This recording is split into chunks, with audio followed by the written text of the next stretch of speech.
suite. Mais d'abord, Eugénie Bastier est avec nous. Bonjour Eugénie. Bonjour à tous. Vous voudriez nous parler ce matin de l'arrestation ce week-end d'individus armés à Paris qui voulaient s'en prendre à une dédicace d'auteurs jugés transphobes. Oui, c'est une information passée à mon avis trop inaperçue. Ce samedi à Paris, 62 personnes ont été interpellées alors qu'elles s'apprêtaient à perturber une séance de dédicace de Marguerite Stern et Dora Muto, les auteurs de Transmania, un essai sur les dérives du mouvement transgenre. Certaines de ces personnes étaient cagoulées et armées de matraques télescopiques. Des explosifs auraient même été retrouvés.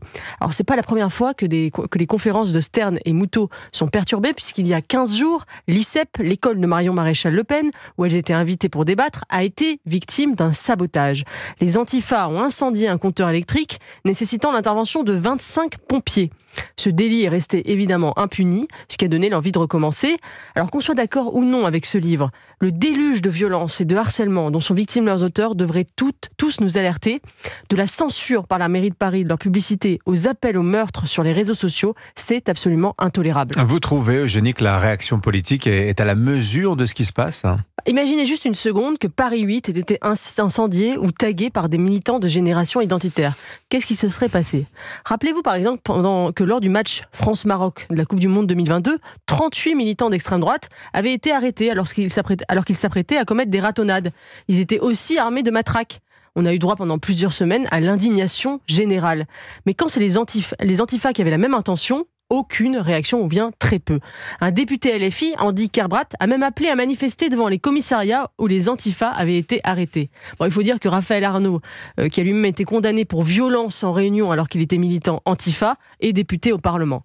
C'est simple, la violence d'extrême droite est unanimement condamnée, la violence d'extrême gauche est tolérée. Tel est le triste théorème de notre vie publique. Alors, ce qui est curieux dans cette affaire, Eugénie, c'est cette jonction entre l'antifascisme et le mouvement transactiviste. Alors, on ne voit pas bien le rapport. C'est vrai que moi non plus, je ne vois pas trop. Alors, aux États-Unis, on les appelle les Trantifa, contraction de trans et antifa, une faction très violente de l'extrême gauche qui ambitionne de lutter contre les TERF. Les TERF, ce sont ces femmes féministes qui critiquent l'idéologie transgenre, qu'ils assimilent à des fachos.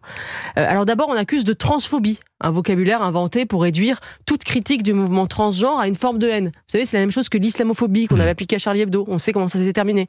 Puis, on affirme que la transphobie tue à partir de chiffres extrapolés. Du coup, si la transphobie tue, la liberté d'expression est secondaire et tout est permis pour faire taire les discours de haine. On compte plus les agressions de ce genre. Je vous en cite juste une. En 2022, à Bruxelles, une conférence de Caroline Eliachev et Céline Masson, auteurs de La Fabrique des enfants transgenres, avait été violemment interrompue par des transactivistes qui avaient jeté des excréments dans la librairie où elles se trouvaient. Là aussi, impunité.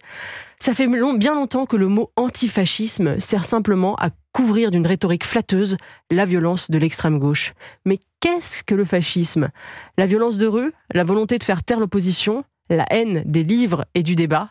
Bref, ceux qui se proclament antifascistes ont toutes les caractéristiques des fascistes. Signature Europe 1, Eugénie Bastier. Merci beaucoup Eugénie. Tiens, vous aviez écrit aussi parler de J.K. Rowling, vous l'avez enlevé dans le prononcé. Seul le prononcé fait foi, mais je renvoie les lecteurs que ça intéresse à cette série publiée cet été par le Figaro sur l'affaire J.K. Rowling, l'auteur d'Harry Potter. Qui elle-même est persécutée, menacée de mort, harcelée, son adresse sur les réseaux sociaux par des militants transactivistes parce qu'elle considère qu'il y a une différence entre les hommes et les femmes. Voilà, et c'est une série absolument passionnante. Merci beaucoup Eugénie Bastier. Vous restez avec nous. 8h